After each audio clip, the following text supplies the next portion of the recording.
The flickering fluorescent lights buzzed overhead, casting eerie shadows across the cracked white tiles of the hallway. Dr. Alaric Voss clutched his clipboard, his knuckles turning white. The stench of antiseptic mixed with something more putrid, something rotting. He could hear the whispers slithering through the walls, murmuring his name. He had worked at Black Hollow Asylum for over a decade. At least that's what they told him. His mind felt like it was wrapped in cobwebs, and the memories, if they were even his, came in broken fragments. A woman's scream, the sharp snap of restraints, a face contorted in terror. His own? Someone else's? He couldn't tell anymore. The patients were restless tonight. Their howls and wails reverberated down the halls, an unholy symphony of madness. Room 214 was the worst. Every night, the same thing. Scratching. Not like nails on a chalkboard. No, this was something deeper. Something trying to dig its way out. The previous doctor had vanished after spending too much time inside that room. Now, it was Alaric's responsibility. As he stepped into the dimly lit cell, the stench of blood and decay hit him like a fist. A woman sat curled in the corner, her long matted hair obscuring her face. The walls were covered in deep scratches, streaks of dried blood painting desperate messages. "Help me." Not real. Don't trust them. Alaric's breath caught in his throat as the woman lifted her head. Her eyes were empty voids, black pits that sucked in the light. Her mouth curled into a twisted grin. "Dr. Voss," she whispered, her voice layered with 100 others. "Have you figured it out yet?" He staggered back, knocking over a metal tray. Instruments clattered to the floor, a scalpel skidding to his feet.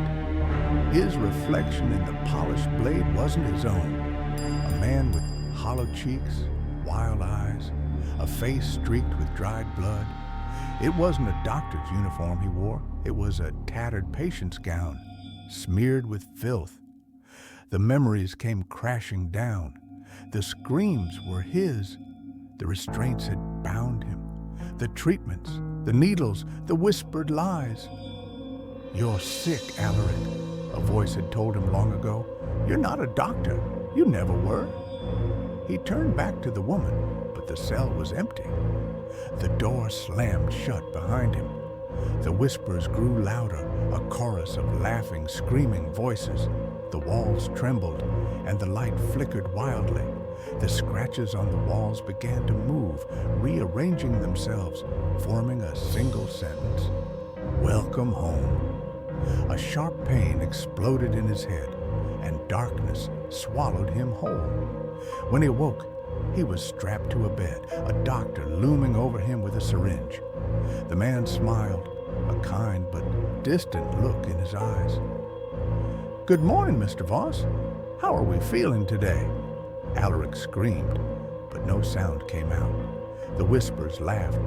The asylum had claimed him again, and this time it wouldn't let go. The days blurred together, each treatment robbing him of another piece of himself. He was forced to recount his delusions, detailing his supposed career as a doctor, his investigations into the asylum's dark past, his theories that the walls whispered secrets meant only for him. But as the nurses exchanged glances and scribbled on their clipboards, something gnawed at the edges of his mind, something that told him it wasn't a delusion. One night, under the cover of suffocating silence, Alaric managed to unfasten a loose strap from his wrist. His heartbeat pounded in his ears as he crept through the asylum's corridors, the shadows twisting into figures that watched with hollowed-out eyes. He found the patient files stacked high in the dusty archive, his name appearing over and over again. He wasn't the only one. Hundreds of others had shared his fate, men and women who who had uncovered the asylum's true nature, only to be erased and rewritten into its endless cycle of suffering. Some of the files were centuries old, the ink faded, the names no longer legible. A guttural whisper snaked through the room. "You shouldn't be here."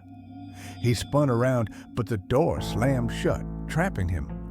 The lights above flickered, revealing shadows creeping along the walls, elongating into monstrous forms with clawed hands.